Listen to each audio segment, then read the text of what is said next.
आम्ही या महानुभाव पंथामध्ये आलो, कसं काय आलेलो आहे, कुठून सुरुवात झाली असेल? तू म्हटले आम्ही उपदेशी कुटुंबात जन्मलो, आमच्या बाजूला उपदेशी राहत होते, आमच्या बाजूला मंदिर होतं. इथून सुरुवात नाही झालेली, ही सुरुवात खूप मागून कधीतरी झालेली आहे.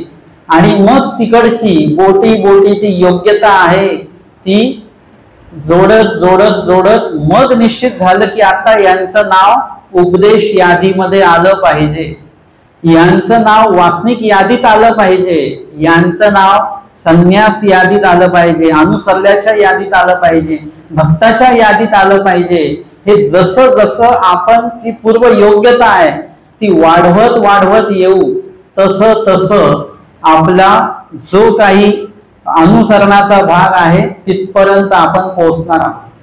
मला एक मधल्या काळामध्ये एक श्लोक वाचण्यात आला. तो श्लोक होता की 3 गोष्टी ज्या आहेत त्या 3 गोष्टी तुम्हाला देवाच्या हेतूशिवाय प्राप्त होऊ शकत नाही, देवाच्या मनोधर्माशिवाय तुम्हाला ते प्राप्त होऊ शकत नाही. सांगितलेलं आहे मनुष्यत्व, मुमुक्षुत्व आणि महापुरुष संश्रय.